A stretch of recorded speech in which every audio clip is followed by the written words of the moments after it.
감사합니다. 우리 함께 말씀 보겠습니다. 신약성경 고린도전서 15장 57절부터 58절까지의 말씀입니다. 고린도전서 15장 57절에서 58절, 우리 두 절의 말씀을 한 목소리로 읽도록 하겠습니다. 시작. 우리 주 예수 그리스도로 말미암아 우리에게 승리를 주시는 하나님께 감사하노니, 그러므로 내 사랑하는 형제들아, 견실하며 흔들리지 말고 항상 주의 일에 더욱 힘쓰는 자들이 되라. 이는 너희 수고가 주 안에서 헛되지 않은 줄을 알미라. 아멘. 지난주 우리는 복음이 기쁜 소식인 이유에 대해서 창조, 타락, 십자가의 복음을 통해 우리의 정체성을 고민하고 결단하는 시간을 가졌습니다. 죄로 인해 타락한 모든 인류에게 공통적으로 나타나는 문제는 무엇이냐면 정체성의 혼란입니다. 이 정체성의 혼란으로 인해 타락한 인간은 하나님을 예배하고 하나님만 의지해야 되는데 하나님이 아닌 우상을 숭배하게 된다고 제가 말씀을 전했습니다. 근데 우리가 우상 숭배라는 이 단어 자체가 좀 거북해요. 그리고 전도하는 사람들에게 너 지금 우상 숭배하고 있는 거야, 이게 죄야 라고 말하면 받아들이기 어렵습니다. 우상 숭배란 어떤 의미를 갖고 있냐면 하나님이 아닌 다른 것에서 내 삶의 의미와 목적을 찾고 정체성을 찾으려고 하는 시도가 다 우상 숭배라고 말할 수 있습니다. 우상은 언제나 우리를 배신하고 우리를 실망시킵니다. 우상에게는 우리를 구원할 능력이 없기 때문이에요. 그래서 타락한 인류는 역설적으로 내가 정체성의 혼란을 갖고 정체성을 찾으려면 노력할수록 정체성을 잃어버리게 됩니다. 그리고 정체성을 찾는 시도를 통해 내가 생각하는 그 우상, 나에게 정체성을 줄 것 같고 내 삶의 의미와 목적이 될 것 같은 그 대상으로부터 배신당하고 실망당할 때마다 우리는 불행하고 행복하지 못하고 기뻐하지 못하고 만족하지 못하는 삶을 살아가게 됩니다. 그것은 왜 그러냐면 근본적으로 우리가 죄로 인해 타락했기 때문에 우리 자신을 구원할 수 있는 능력이 우리에게 없기 때문이에요. 그래서 예수님이 내 모든 죄를 대신해 십자가에 못 박혀 죽으셨습니다. 십자가의 죽음이 왜 우리에게 복음이 되는가? 왜 기쁜 소식이 되는가? 우리의 최악을 아심에도 불구하고 하나님이 우리를 사랑하셨다는 증거가 뭐예요? 예수님의 십자가예요. 우리가 아직 죄인 되었을 때에, 그때에 하나님이 이 땅에 예수님을 보내주시고 예수님이 나의 모든 죄를 대신해 죽으셨다는 것은 무엇이냐면 하나님께서 저와 여러분의 최악을 아신다는 거예요. 얼마나 악한지, 얼마나 더러운지, 얼마나 잔인한지, 얼마나 폭력적인지 하나님이 다 아시지만 아심에도 불구하고 우리를 사랑하신다는 증거가 바로 무엇입니까? 예수님의 십자가이고 십자가에서 죽으신 예수님의 죽음입니다. 나의 최악을 아심에도 불구하고 나를 사랑하시는 하나님의 사랑과 하나님과의 관계 안에서 우리는 내가 하나님의 사랑을 받는, 사랑받는 자녀라는 정체성을 찾아야 돼요. 회복해야 합니다. 우리가 절대로 포기하지 말아야 하는 정체성은 바로 내가 하나님의 자녀가 되었다는 거예요. 하나님의 자녀로 아버지 되시는 하나님을 사랑하는 삶을 우리는 절대로 포기해서는 안 됩니다.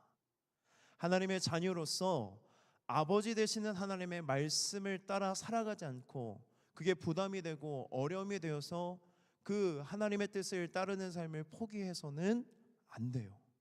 왜 그러냐면 하나님을 예배하지 않으면 우리는 분명히 우상을 예배하고 그 우상을 통해 행복을 찾고 기쁨을 찾고 삶의 의미와 목적을 찾으면 찾을수록 정체성을 잃어버리게 되고 불행하는 결과를 우리는 계속해서 맛보기 때문에 힘들고 어려울지라도 하나님의 자녀라는 정체성을 절대로 우리는 포기해서는 안 됩니다.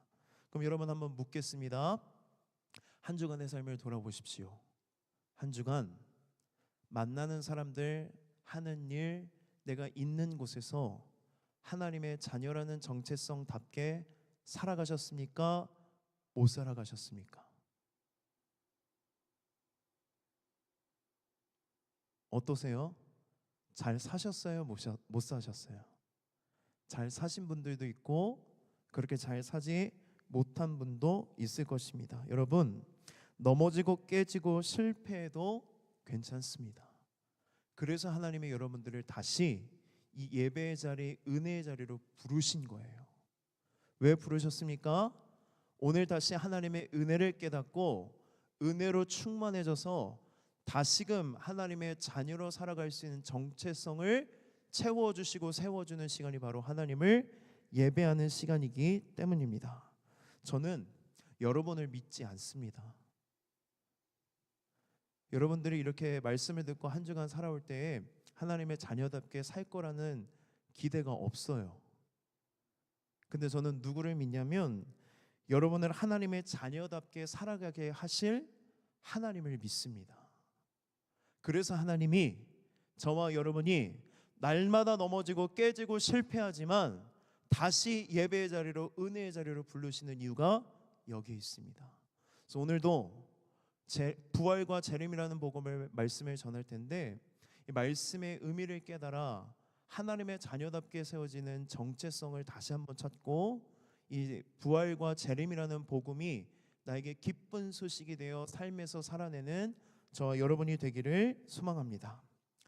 예수님께서 나의 모든 죄를 대신해 죽으셨어요. 근데 우리는 대부분 복음을 전하라고 하면 예수님의 죽음에 방점을 둡니다. 예수님이 너의 죄를 대신해 죽으셨대.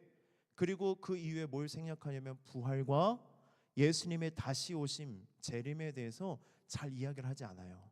근데 여러분, 십자가 대속의 죽음이 참 큰 은혜이고 중요하지만 그것만 전하면 반쪽짜리 복음이에요. 부활과 재림을 전할 때 비로소 복음이 완성이 됩니다. 예수님이 십자가에 못 박혀 죽으셨을 때 예수님을 3년간 따라다녔던 제자들과 예수님의 수많은 이 제자들은 예수님이 십자가 죽으셨을 때 끝이라고 생각했습니다. 왜냐하면 하나님께서 나무에 달려 죽은 자마다 하나님의 저주를 받은 자라고 말씀하셨기 때문이에요. 우리 그 말씀을 한번 읽어보겠습니다. 신명기 21장 23절 후반절입니다. 함께 읽겠습니다. 시작. 네, 이게 누가 하신 말씀이냐면 하나님이 하신 말씀이에요. 그래서 유대인의 율법 개념상 나무에 달려 죽은 자는 누구에게 저주받았다? 하나님께 저주받았다라는 개념이 그들에게 이미 탑재되어 있습니다. 그래서 이 말씀으로 인해 모든 사람들 앞에서 예수님이 십자가에 못 박혀 죽으셨을 때 제자들은 다 똑같이 생각했습니다. 다 끝났다. 인생이 망했다고 생각했어요. 그들의 인생을 보면 그들이 하고 있던 모든 일들을 다 내려놓고 누구를 따랐습니까? 예수님을 따라서 인생을 걸었던 거예요. 그런데 그 예수님이 나무 십자가에 매달려 아무 저항 없이 처절하게 죽어가는 그 모습을 보고 공통된 생각은 뭐냐면 끝났다.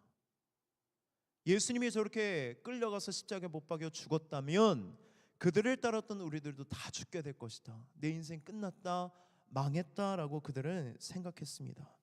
그래서 예수님의 부활 이유를 기록한 복음서의 말씀을 보면 제자들이 문을 꼭 닫아요. 문 하나, 두 개 닫고 그 안에 숨어서 조용히 있습니다. 그 예수님이 부활하신 그 아침에 여인들이 예수님의 시신에 향품을 바르러 일찍 갔는데 무덤 앞에 있는 돌이 굴려져가 있어요. 그리고 무덤 안에서 막 빛이 새어나옵니다. 들어가서 봤더니 예수님이 계시지 않으세요. 천사들을 통해 예수님이 부활하셨다는 이 기쁜 소식을 그들이 부활하신 예수님을 보지도 않고 믿습니다. 그래서 이 소식을 누구에게 전해요? 제자들에게 전해요. 제자들은 어떻게 반응했을까? 믿지 않습니다. 제자들은 예수님이 부활하셨던 그 소식을 기뻐하지 않습니다. 저는 이 말씀을 묵상하면서 어떤 생각을 했냐면 이게 우리들의 모습, 우리들의 현실, 우리들의 신앙이지 않을까라는 생각을 했습니다. 여러분, 예수님이 내 모든 죄를 대신해 죽으시고요 3일 만에 부활하셨습니다. 기쁘세요? 가슴이 막 두근두근 되세요? 그냥 그렇죠? 나랑 상관없는 이야기처럼 듣는 말. 그래, 그러셨지. 또는 역사적인 지식, 내 성경 지식으로만 알지 부활의 소식을 우리가 기쁜 소식으로 듣지 않는다는 것입니다. 왜 예수님의 제자들과 그리고 우리는 예수님의 부활 소식을 듣고 기뻐하지 않을까? 뭐가 문제일까? 우리가 예수님의 부활 소식을 땅의 차원에서 듣고 있기 때문이에요. 어떤 차원이요? 땅의 차원. 땅의 차원이 무엇입니까? 제자들은 예수님이 죽으면 끝이라고 생각했습니다. 예수님은 분명히 제자들에게 내가 고난을 받고 3일 뒤에 살아날 것이라고 복음서 말씀을 보면 3번이나 말씀하세요. 근데 제자들이 귓등으로도 듣지 않았다는 거예요. 우리도 제자들과 같이 하나님의 말씀을, 또 하나님의 권능을, 예수님의 부활을 땅의 차원에서 내 기준과 상식선에서 들으면 이 부활 소식이 기쁜 소식으로 들리지 않습니다. 그래서 오늘 부활과 재림에 관한 영적인 의미가 무엇인지 제가 말씀을 전할 텐데, 마음과 귀를 열어 이 말씀을 들으시고 이 말씀이 여러분들이 깨달아 알아지고 믿어지고 한 주간 삶 가운데 경험되어지기를 주님의 이름으로 소망합니다. 우리 디모데전서 3장 16절 말씀을 함께 읽어보도록 하겠습니다. 읽겠습니다. 시작.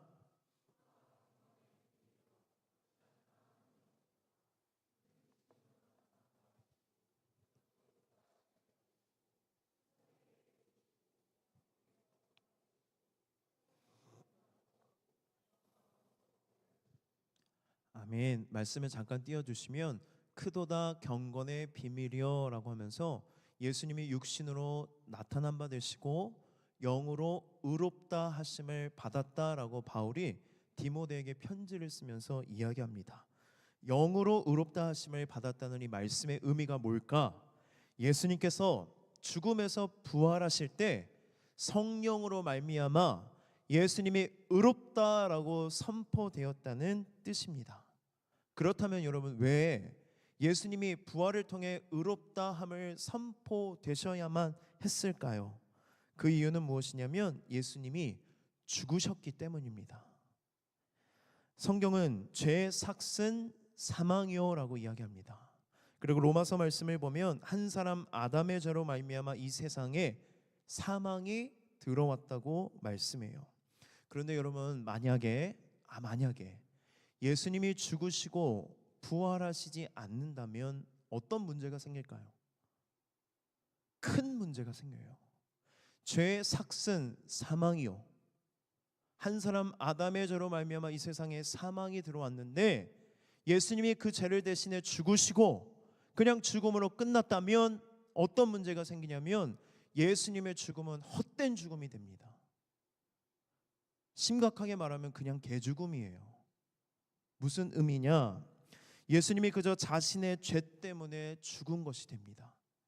죄의 문제, 죽음의 문제가 부활하지 않으면 해결되지 않는 거예요.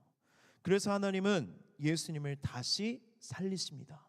하나님이 예수님을 다시 살리셨다는 것은 어떤 의미를 갖냐면 예수님은 죄를 한 번도 짓지 않았다는 입증이 돼요. 하나님에 의해 만족되었다. 예수님이 사신 그 일생의 삶 동안에 예수님은 죄를 단 한 번도 짓지 않으시고 그 죄를 짓지 않았기 때문에 죄로 인해 죽지 않아도 될 예수님이 죽으셨기 때문에 하나님이 예수님을 뭐 하셨다? 살리셨다. 또한 어떤 의미가 있냐면 예수님이 우리의 모든 죄를 대신해 죽으셨다는 것, 죄의 모든 문제가 해결되었다는 것을 예수님의 부활을 통해 하나님이 인정하신다는 거예요. 예를 들어 이런 겁니다. 제가 어떤 죄를 지었어요. 근데 저희 아버지가 제가 지은 죄를 대신해 벌을 받으셨어요. 스스로. 이건 저희 아버지한테 죄송한데 저희 아버지가 유서를 쓰고 자살을 한 거예요. 내 아들 하정이 죄 대신 내가 죽겠다. 그러면 법원에 가서 제 죄가 판결받을 때 아버지가 대신 죽었으니 죄값 다 치렀다고 인정해줘요, 안 해줘요? 안 해줘요. 그거 똑같은 거예요. 무슨 의미냐면 예수님이 내 모든 죄를 대신해 죽으셨다. 그 죽음을 누가 받으셨다는 거예요? 하나님이 받으시고 인정하셨기 때문에 예수님을 뭐 하셨다? 다시 살리셨다라는 의미입니다. 그렇다면 예수님이 다시 살아나서 의로워졌다는 이 선포가 나에게 어떤 의미가 있을까? 나랑 무슨 관계가 있을까? 로마서 5장 12절 말씀을 보면 한 사람 아담으로 말미암아 죄가 세상에 들어오고 죄로 인해 사망이 들어왔다고 기록되어 있습니다. 아담은 우리 인류를 대표하고 있기 때문에 아담의 죄로 인해 우리는 모두 죄인이 되었고 사망의 저주 아래 있다고 성경은 계속해서 이야기를 해요. 그런데 2000년 전 예수님이 이 땅에 오셨을 때에 우리 모든 인류의 새로운 대표로 오셨다는 거예요. 로마서 5장 18절과 19절 두 절의 말씀을 이 배경을 가지고 생각하면서 한번 읽어보겠습니다. 시작.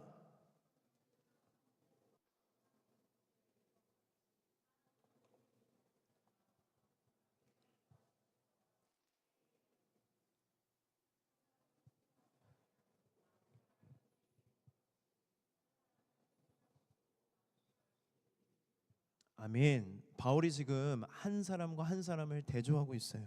한 사람은 아담이고 다른 한 사람은 예수 그리스도이십니다.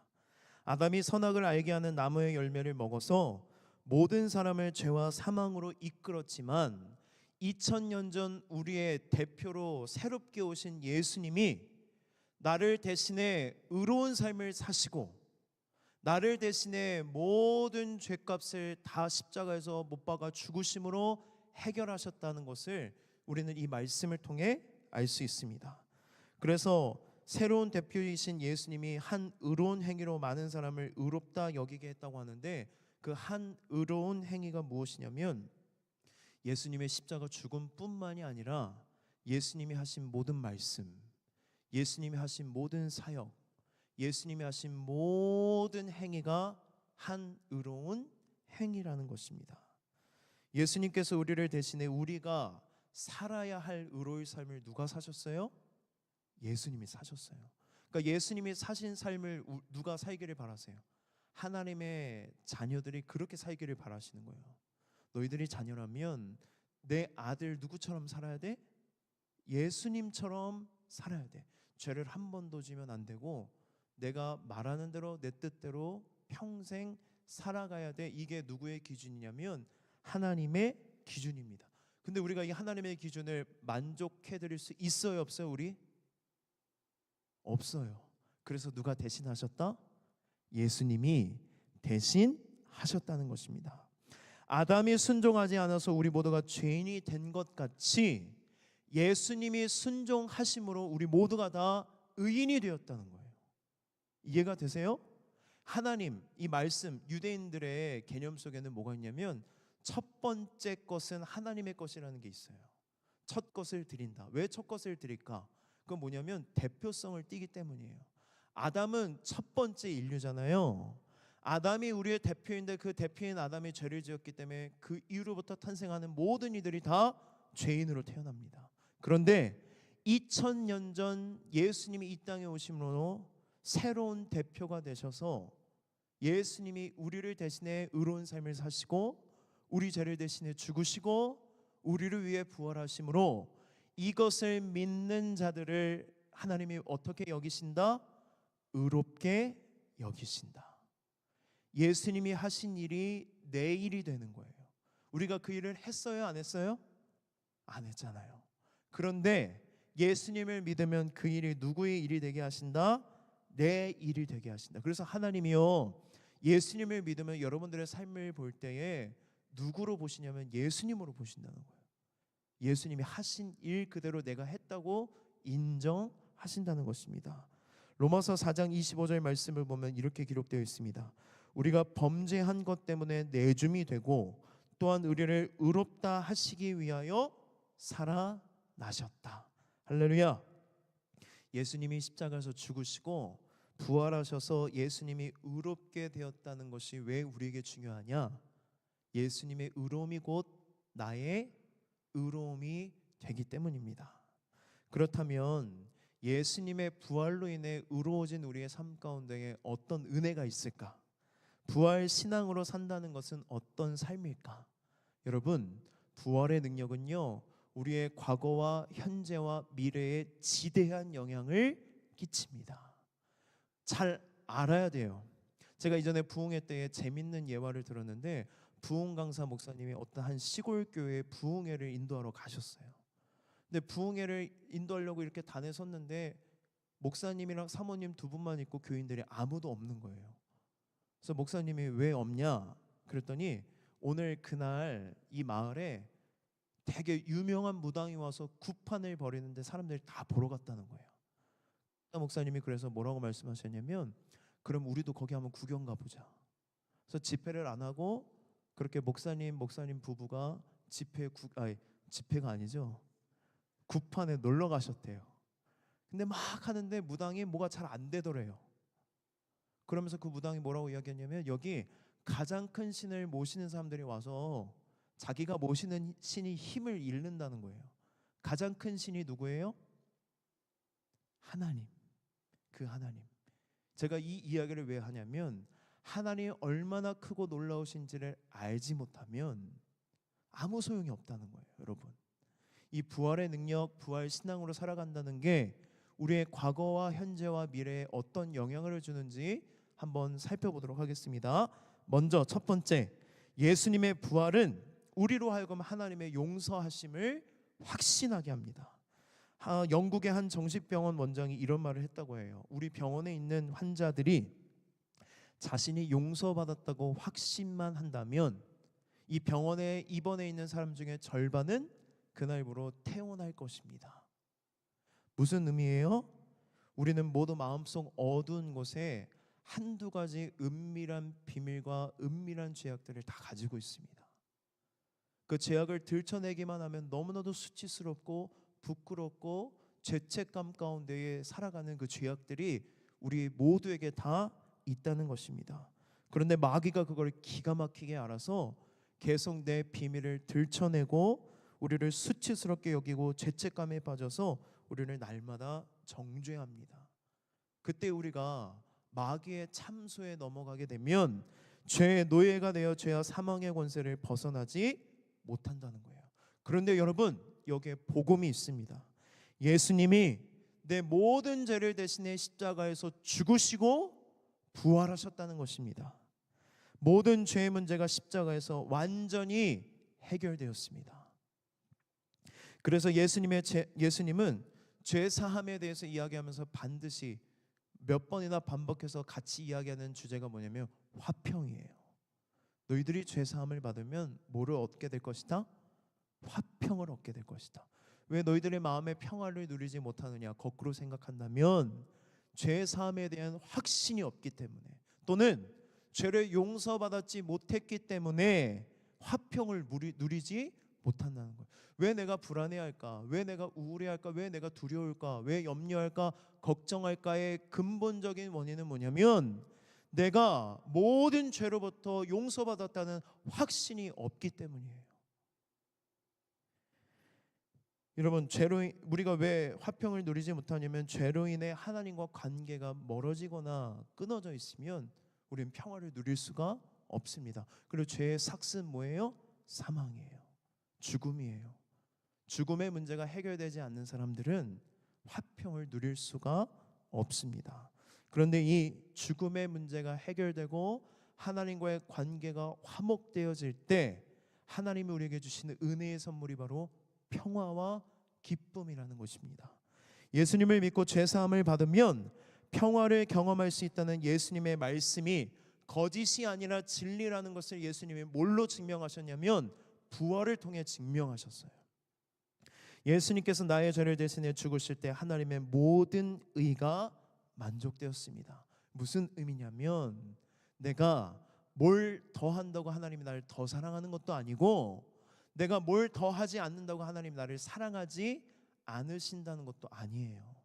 하나님은 여전히 어제나 오늘이나 내일이나 동일하게 변함없이 우리를 뭐 하신다? 사랑하신다. 그 증거가 바로 뭐냐면 예수님의 부활이라는 거예요. 이 부활을 믿을 때 여러분, 우리는 뭘 직면할 수 있냐면, 내가 숨겨두고 감춰두고 들춰내기 싫었던 내 과거를 직면할 수 있는 용기가 어디에서 주어지냐면 내 죄가 완전히 용서받았다는 확신, 그 예수님의 부활을 믿을 때 우리는 과거를 직면할 수 있습니다. 우리가 과거를 부끄럽게 여길 이유가 아무리 많아도 우리는 죄사함의 확신을 가지면 과거를 직면할 수 있습니다. 많은 청년들이 고민합니다. 목사님, 제가 구원받은지 모르겠어요. 구원의 확신이 제 안에 없어요. 그럴 때마다 제가 확인하고 점검하는 것은 무엇이냐면 그 구원을 위해서 뭘 의지하고 있냐, 내가 왜 확신이 없다고 생각하느냐. 그러면 100이면 100 얘기하는 게 뭐냐면 삶이에요. 내가 하나님의 자녀답게 못 살아요. 내 삶이 이래요. 여러분, 여러분의 죄를 의지하지 마시고 하나님의 의를 의지하세요. 죄 사함을 확신하십시오. 내가 비록 하나님의 자녀께 살지 못하는 순간이 있을지라도, 내가 넘어지고 깨지고 낭망해 있을 때에 나에게 하나님의 은혜가 필요하다는 믿음의 고백이 있다면, 내가 넘어진 채로 하나님 앞에 회개하고 있다면 여러분 구원받은 하나님의 자녀가 맞습니다. 구원받지 않았다면 일어설 힘도 없습니다. 그러나 구원받았다면 하나님을 찾고 하나님께 회개하고 돌이켜 하나님과의 관계를 화목하게 하려는 노력이 우리 안에 있다는 거예요. 여러분 구원 받으셨습니까? 구원받은 하나님의 자녀가 맞으세요? 죄 사함의 확신을 가지세요. 그게 바로 예수님의 부활을 믿는 믿음입니다. 두 번째는 무엇이냐면 예수님의 부활은 우리로 하여금 하나님의 권능을 확신하게 합니다. 우리는 과거에 우리의 죄가 용서받았다는 확신뿐만이 아니라 현재의 내 삶 가운데도 하나님의 능력과 은혜가 필요합니다. 왜냐하면 우리는 하나님의 은혜와 돌보심 없이는 한순간도 살아갈 수 없는 연약한 존재이기 때문이에요. 죄로 인해 여러분 이 세상에 사망이 들어왔습니다. 그리고 세상이 타락해졌고 망가졌어요. 타락하고 망가진 세상을 하나님께서 바로잡겠다는 신호탄이 무엇이냐면 예수님의 부활이에요. 우리가 살아가고 있는 이 세상, 타락하고 망가지고 죽은 사람이 결코 살아날 수 없다는 우리의 인식은 타락한 세상이란 말이에요. 그런데 그 세상을 하나님이 다시 뭐 하시겠다? 회복하시겠다. 다시 내가 살리시겠다. 그 신호탄이 바로 무엇이냐면 예수님의 부활입니다. 예수님을 믿으면 우리의 삶이 완전히 새롭게 재창조가 일어납니다. 예수님을 다시 살리신 이 하나님의 권능을 확신할 때에 우리는 지금 여기 내 삶을 살아가는 삶의 방식이 달라질 수밖에 없습니다. 예수님의 제자들은 예수님이 십자가에 못 박혀 죽으셨을 때에 다 끝났다고 생각했습니다. 우리는 죽음을 뭐라고 생각해요? 끝이라고 생각해요. 절망이라고 생각하고 불행이라고 생각하고 저주라고 생각합니다. 그런데 하나님께서 예수님을 다시 살리심으로 우리에게 하시는 메시지가 있어요. 너희가 틀렸다는 거예요. 죽음은 끝이 아니다. 죽음은 불행이나 절망이 아니다. 죽음에서 예수님을 다시 살리심으로 이 죽음으로부터 다시 살리시는 예수님 하나님을 믿을 때에 그 하나님의 권능이 너희들에게 소망이고 생명이고 능력이었다는 것을 증명해 주는 사건이 바로 예수님의 부활입니다. 이 부활의 메시지가 우리에게 주는 메시지가 있어요. 여러분 저를 따라해 보실래요? 하나님은 항상 오르시다. 그럼 이 전제, 다른 전제는 뭐예요? 나는 항상 틀리다라는 거예요. 여러분 이걸 인정하셔야 돼요. 내 생각, 내 기준, 내 상식, 내 판단, 내 지식은 항상 틀릴 수 있다. 그러나 하나님은 항상 뭐하시다? 오르시다. 그러므로 부활신앙을 가지면 내 현재를 직면하고 지금 나의 현실을 내 수준과 땅의 차원으로만 바라보지 말라는 거예요. 믿음의 눈을 들어서 네 현실에 일어나고 있는 너의 아픔과 고통과 고난을 믿음의 눈, 하늘의 차원으로 바라보라는 것이 바로 부활 신앙입니다. 여러분 나사로 이야기 아시죠? 마르다, 마리아, 나사로 가정을 예수님이 사랑하셨다고 말씀이 기록되어 있어요. 그런데 이 나사로가 병에 걸려서 시름시름 앓습니다.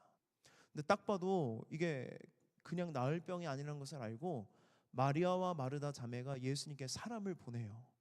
그리고 예수님께 간곡히 부탁합니다. 예수님, 예수님이 사랑하는 나사로가 지금 죽을 병에 걸렸습니다. 죽어갑니다. 빨리 오셔서 이 나사로를 좀 고쳐주세요. 근데 예수님이 이상하게 그 말씀을 듣고 안 가세요. 말씀을 보면 이틀을 더 유하여야겠다 말씀하세요. 결국 예수님이 늦게 가셔서 나사로가 죽습니다. 나사로가 죽은 지 4일째 되는 날 예수님이 그 초상집을 방문하십니다. 그리고 그 초상집에 있는 모든 사람들은 죽음이 끝이라고 생각했습니다. 어떠한 희망도 없다고 생각했습니다. 땅의 차원으로 생각했습니다. 그런데 예수님께서 누구를 다시 살리세요? 나사로를 다시 살리십니다. 예수님께서 믿음의 영역을 이 땅의 차원이 아니라 더 큰 차원으로 우리를 초대하시면서 이렇게 말씀하세요. 우리 요한복음 11장 25절과 26절 말씀 힘차게 한번 읽어보겠습니다. 시작.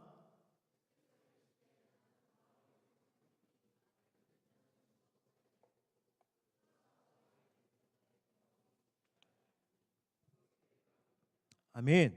사람들은 죽으면 다 끝났다고 생각했습니다.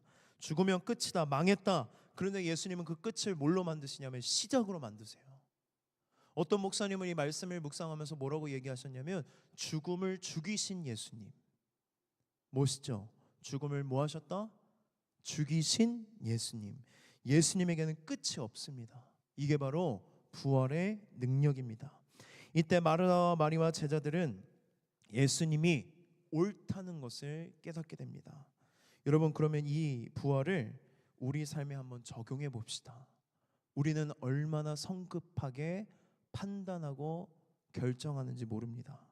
얼마나 쉽게 내 인생이 망했다, 끝났다, 회복할 수 없다고 결론을 내리는지 모릅니다. 그러나 여러분, 그 모든 게 다 틀렸다는 거예요. 부활의 능력, 하나님의 권능을 확신하는 그리스도인은 하나님이 이 문제를 해결하실 수 있다. 왜냐하면 하나님은 항상 내 인생에 오르시기 때문입니다. 여러분, 십자가와 같은 고난이 내 인생에 찾아올 때가 있습니다. 재정의 문제, 미래 비전의 문제, 관계의 문제 또는 건강의 문제가 찾아올 때마다 우리는 성급하게 결론을 내립니다. 끝났다, 어렵다, 할 수 없다, 절망적이다. 그러나 십자가가 끝이라고, 죽음이 끝이라고 여러분 쉽게 결론 내리지 마십시오. 부활 신앙을 가지고 하나님 앞에 기도하세요. 이렇게 기도하십시오. 하나님, 내가 지금 너무 힘이 듭니다. 어렵습니다. 그런데 이 일을 통해 제 믿음이 더 높은 차원으로 넘어가기를 원합니다. 그러한 역사가 있게 해주시옵소서. 고난 가운데 임하신 하나님의 권능을 기대합니다. 하나님은 살아계십니다. 예수님은 십자가에 못 박혀 죽으시고 끝난 것이 아니라 다시 살아나셔서 나와 함께 하시는데, 그 부활하신 예수님이 언제나 내 인생에 함께 하시고 항상 오르십니다라고 여러분 기도로 고백하고 간구하십시오. 이것이 부활이 우리의 현재에 주는 메시지입니다. 그렇다면 여러분, 부활의 권능, 하나님의 권능을 확신하면 우리는 우리가 살아가고 있는 이 현실이라고 말하는 현재를 직면할 수 있는 용기가 주어지게 됩니다. 그러면 더 이상 삶의 현실을 버겁고 두렵고 힘겹게만 느끼지 않고 우리는 날마다 승리할 수 있습니다. 땅의 차원으로 내 삶을 바라보지 않고 하늘의 차원으로 내 삶을 보게 됩니다. 여러분, 여러분들이 말하는 그 현실이 저는 내 고난과 문제와 상황과 환경이 내 현실이라고 말하는 게 아니라 부활의 신앙, 하나님을 확신함으로 하나님의 권능이 여러분들의 삶의 현실이 되기를 주님의 이름으로 축복합니다. 그럼 앞으로 우리가 부활신앙을 살아갈 때 어떻게 살아가야 합니까? 하나님은 항상 오르시다. 하나님은 내 인생에 항상 오르시다. 마지막으로 세 번째는 예수님의 부활은 우리로 하여금 하나님의 궁극적인 승리를 확신하게 합니다. 예수님의 부활을 성경을 보면 잠자는 자들의 첫 열매라고 했어요. 제가 아까 첫 열매 사상에 대해서 잠깐 이야기했죠. 처음 것을 하나님께 드리는 이유는 뭐냐면 처음 것만 하나님께 아니라 이게 대표가 돼서 모든 게 다 하나님의 거라는 거예요. 그래서 아담이 지은 죄도 다 누구의 죄가 됐어요? 우리의 죄가 됐는데 예수님이 잠자는 자들의 첫 열매가 되었다는 것은 어떠한 의미냐면 예수님의 부활을 믿으면 우리도 예수님과 같이 예수님의 영광스러운 몸과 같이 우리가 뭐 할 것이다? 부활할 것이라는 것입니다. 미래에 대한 확실한 승리가 우리에게 약속되어 있습니다. 그래서 그리스도인들은요, 죽음을 두려워할 필요가 없습니다. 죽음의 문제가 해결됐어요. 예수님이 뭐 하심으로? 부활하심으로. 우리도 예수님과 같이 뭐 할 거예요? 부활하게 될 것이기 때문입니다. 그러면 여러분, 이 부활 신앙을 가지면 우리가 미래를 직면할 수 있습니다. 우리는 미래에 대해서 너무 많이 걱정하고 염려하고 두려워합니다. 왜? 불확실하니까. 미래에 대해서 내가 알 수 없으니까. 그런데 확실한 게 하나 있잖아요. 미래에 우리는 뭐 할 것이다? 부활할 것이다. 예수님과 같이 영광스러운 몸으로 우리는 뭐 할 것이다? 부활할 것이다. 죽음은 우리에게 문제가 된다 안 된다? 안 된다. 여러분, 미래에 나에게 어떠한 영향, 어떠한 나에게 불이익, 어떠한 문제가 생길지에 대해서 우리가 두려워하지 않을 이유가 뭐가 있냐면 가장 시급하고 중요한 문제인 죽음의 문제가 해결됐다면 그 다음의 문제들은 문제도 아니라는 거예요. 우리에게 무엇이 약속되어 있다? 부활이 약속되어 있고 하나님 나라의 영생이 약속되어 있기 때문입니다. 여러분, 불확실한 미래를 의지하지 말고 확실하신 하나님을 신뢰하십시오. 부활신앙은 불확실한 미래와 세상에서 참되고 믿을 만한 인생의 닻이 되어주고 우리의 삶의 의미와 목적을 부여해 줍니다. 부활신앙을 갖고 우리는 아무리 미래가 불확실할지라도 우리는 그 미래를 직면할 수 있게 됩니다. 마지막으로 복음의 마지막 이야기는 무엇이냐면 예수님의 재림이에요. 재림이란 어떤 의미냐면 세상에 끝이 있다. 세상의 종말이라고 하잖아요. 종말. 이것은 우리 그리스도인이 아니더라도 다 아는 언어예요. 세상에 뭐가 있다? 끝이 있다. 근데 그 끝은 언제냐? 예수님이 다시 이 땅에 오시는 그날, 재림의 날에 세상은 끝이 난다라는 것입니다. 그렇다면 이 예수님의 재림이 우리에게 왜 중요할까? 나랑 무슨 상관이 있을까? 예수님이 처음 이 땅에 오셨을 때에 하나님 나라 회복 프로젝트가 시작됩니다. 그래서 예수님이 오셔서 이 잘못된 것들을 바로 잡으셨어요. 공생의 사역을 하시면서 병들어 있는 자들을 뭐 하세요? 고쳐주세요. 귀신 들린 자들을 내쫓아 주세요. 그게 바로 무엇이냐면 하나님 나라가 어떤 곳인지 예수님의 사역을 통해 보여주신 거예요. 하나님 나라는 이런 곳이야 맛보게 해주신 거예요. 예수님이 오심으로 하나님 나라 회복 프로젝트가 시작되었는데 이 회복 프로젝트가 언제 끝나냐면 예수님이 재림하시는 그날, 이 세상이 끝날 때에 예수님이 그냥 오시는 게 아니라 하나님 나라와 함께 오세요. 그 날은 새 하늘과 새 땅이 시작되는 날입니다. 그 날에 무엇이 이루어지냐면 모든 만물이 새롭게 변화됩니다. 영광스럽게 변화됩니다. 완전하신 하나님이 통치하시는 하나님 나라에서 우리는 영원히 행복하게 살아가는 날이 언제냐면 예수님의 재림이에요. 그렇다면 이 재림이 우리에게 어떤 의미가 있을까? 이 지금을 살아가고 있는 우리에게, 고난 중에 우리에게 소망이 됩니다. 여러분, 구원받지 않고 전도되지 않은 전도 대상자에게 재림의 소망을 반드시 전하셔야 돼요. 왜 그러냐면 고난과 시련은 그리스도인들만 겪는 게 아니라 비그리스도인들도 겪고 항상 풍족하게 살아온 사람이라 할지라도 문제가 없는 가정이 없으며 나에게 불행이 찾아오지 않을지라도 그 사람이 가까운 가족에게 그 불행이 찾아올 때가 있어요. 그럼 그 고난 중에 소망이 될 수 있는 것은 바로 무엇이냐면 예수님의 재림입니다. 1세기 그리스도인들이 예수님을 믿는 것 때문에 심각한 핍박을 받습니다. 모든 사람들로부터 따돌림을 당하고 경제권을 잃어버리게 되고 심지어 원형 경기장에서 사자의 밥이 되어 죽은 사람들도 참 많았습니다. 그래서 그들이 지하 감옥에 들어가서 하나님을 예배하며 살아가는 핍박을 겪게 되는데, 그때에 핍박받는 그리스도인들을 위로하기 위해 하나님께서 사도 요한에게 가셔서 예수님의 재림의 때에 대해서 계시하세요. 그리고 사도 요한이 받아 적습니다. 그게 바로 요한계시록이에요. 지금 우리가 요한계시록을 읽으면 내 상황과 맞지 않아서 이게 이해가 되지 않고 너무 비유적이고 상징적인 것들이 많은데, 1세기 그리스도인들에게 예수님의 재림이 있다는 것은 그들에게 큰 위로가 되고 힘이 되었습니다. 내가 지금은 고난당하고 있지만, 죽음의 그림자가 나를 쫓아오고 있지만 예수님이 나를 버리시지 않았고 예수님은 반드시 이 땅에 다시 오신다.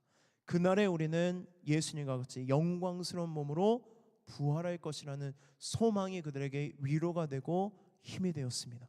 그래서 그들이 죽음도 두려워하지 않고 뭐를 지킵니까? 신앙을 지키는 것입니다. 여러분, 예수님이 재림하시면 이 세상의 역사는 끝나고 심판이 있습니다. 예수님을 믿고 구원받은 이들은 영광스러운 몸으로 부활하지만, 예수님을 믿지 않는 이들은 이제까지 지은 죄에 대한 형벌이 주어집니다. 오늘날 우리의 문화 중에 중요한 가치는 뭐냐면 정의를 상당히 중요하게 생각해요. 정의로운 나라, 정의를 잃어버린 나라에 대해서 우리는 분노를 갖습니다. 정의를 중요하게 생각하는 것은 하나님의 심판이 왜 중요하고 필요한지에 대해서 비그리스도인들과 이야기를 할 수 있는 기회를 줍니다.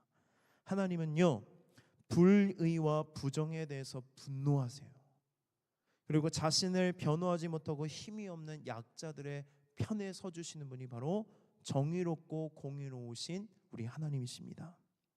하나님은 학대받고 억압받는 이들을 사랑하십니다. 그런데 만약 하나님이 이 악에 대해서, 죄에 대해서 심판하지 않는다면 하나님은 모든 악에 연루됩니다. 모든 악을 허용하는 악신이 됩니다. 공범이 되는 것입니다. 그러나 성경은 심판의 날이 오면 예수님께서 모든 인류를 공정하게 심판하실 것이라고 말씀하세요. 왜 이 땅에 전쟁이 이렇게 일어나고 있는데 하나님 가만히 계시느냐? 여러분, 하나님이 가만히 계시는 것처럼 보이지만 그 전쟁에 대해서 그 누구보다도 진노하시고 분노하고 계시는 분은 하나님이세요. 그 전쟁에 대한 죄값은 반드시 치러집니다. 하나님은 뭐 하시기 때문에? 공의로우시기 때문에. 그렇다면 하나님 왜 지옥을 만들어 놓고 죄 지은 사람을 지옥에 넣느냐? 이게 자비로운 하나님이 맞느냐? 지옥을 만들지 않고 모든 이들에게 용서를 베푼다면 하나님은 공의로운 분이 아니십니다. 여러분, 그러한 질문을 말하면 이렇게 대답하세요. 하나님은 공의로우시기 때문에 정의에 따라 죄를 심판해야 된다. 그러나 이 심판 뒤에 어떠한 결과가 뒤따르냐면 영벌을 받게 돼요. 영원한 벌. 예수님을 믿지 않고 구원받지 않는 자들은 심판받고 영원히 지옥에 갇히게 됩니다. 안타깝게도 하나님을 떠나 살기로 고집하는 사람들은 자신의 열망대로 살아가게 됩니다. 이것에 대해서 팀 켈러 목사님은 이렇게 이야기합니다. 제가 읽어드리겠습니다. 그들은, 여기서 말하는 그들은 예수님을 믿지 않는 자들이에요. 그들은 자신들이 가장 원하던 그것을 얻게 된다. 하나님을 구주와 주님으로 모시거나 아니면 자기 자신의 구주와 주인이 되거나, 지옥이란 단지 우리가 자유롭게 선택한 길이 영원히 지속되는 것이다. 우리는 하나님에게서 벗어나기를 원했고 하나님은 무한한 공의 가운데 우리가 가고 싶어 했던 곳으로 우리를 보내신다. 무슨 의미인지 이해가 되십니까? 죄란 하나님을 떠나 내가 하나님이 되어 살아가는 거죠. 나 하나님 필요 없습니다. 내 마음대로 살겠습니다. 그러면 하나님이 심판하실 때에 그렇게 해버리신다는 거예요. 지옥은 누가 계시지 않는 곳입니까? 하나님이 계시지 않는 곳이에요. 하나님이 임재하지 않으십니다. 영원히 하나님과 분리되어 갇히는 곳이 지옥이에요. 그래서 이 땅에 살아갈 때에 하나님이 수도 없이 많은 사람들을 통해 복음의 메시지를 듣게 하고 돌이키게 했는데, 그 기회를 붙잡지 않고 내 마음대로 내가 주인이 되어 살아간다고 선언을 하면 예수님이 재림하신 그 이후에는 기회가 없기 때문에 그들의 열망대로 그들은 하나님이 없는 곳 지옥에서 평생 고통 가운데 이를 갈며 살게 될 것이라고 성경은 우리에게 이야기하고 있습니다. 예수님이 재림하시는 날 세상의 역사가 끝나고 심판이 있다는 것을 믿는다면 우리는 아직 예수님을 믿지 않고 구원받지 않는 자들에게 복음을 전해야 합니다. 재림하신 이후에는 구원받을 기회가 주어지지 않습니다. 우리에게 예비되어 있는 하나님 나라 그곳에서 함께 영원히 행복하게 살아가기를 원하는 이들에게 우리는 복음을 전해야 합니다. 금요일 식당에서 이렇게 밥을 먹고 있는데 뉴스 속보를 보고 깜짝 놀랐습니다. 연기자 김수미 씨가 갑자기 심정지로 돌아가셨다는 거예요. 그걸 보고 뭘 느꼈냐면 인생 참 덧없다, 황망하다, 한치 앞을 내다볼 수 없다는 생각을 많이 했습니다. 여러분, 우리의 인생은 한치 앞을 내다볼 수 없기 때문에 사랑하는 전도 대상자를 위해서 날마다 기도해야 돼요. 그리고 그 전도 대상자를 위해 전할 만한 때가 왔을 때에 그 때를 놓치지 않고 복음을 전해야 합니다. 예수님이 나의 모든 죄를 대신해 죽으시고 부활하셨다. 그 부활의 권능과 재림의 소망을 그들에게 전할 때에 그들도 예수님을 믿음으로 구원받고 하나님의 백성이 되어 나와 함께 하나님 나라에서 영원히 살아가게 될 줄 믿습니다. 그러기 위해서 우리는 복음이 유창해져야 돼요. 자다가도 옆구리 찌르면 뭐가 나와야 돼요? 복음이 나와야 돼요. 그러려면 여러분, 복음이 내 삶이 되어야 됩니다. 삶이 되어야 된다는 건 무엇이냐면 내가 믿고 있는 복음의 내용이 믿음이 되고 삶에서 경험되어질 때 내가 경험한 은혜를 전하는 거예요. 거창한 게 아니에요. 내가 예수님을 믿어보니 예수님이 나에게 이런 위로가 되고 소망이 되고 힘이 되고 능력이 되더라. 내가 경험하고 있는 이 은혜를 너도 좀 경험했으면 좋겠다고 말하면서 전하는 게 바로 복음입니다. 그래서 여러분, 모든 고난을 이기고 승리하는 능력, 그리고 다시 오실 예수님을 바라보며 날마다 부활의 권능과 재림의 소망 안에서 살아가는 저와 여러분이 되기를 주님의 이름으로 축복합니다.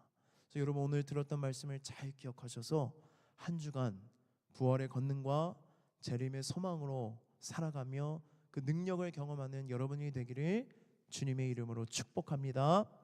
우리 함께 이 시간 찬양하도록 하겠습니다.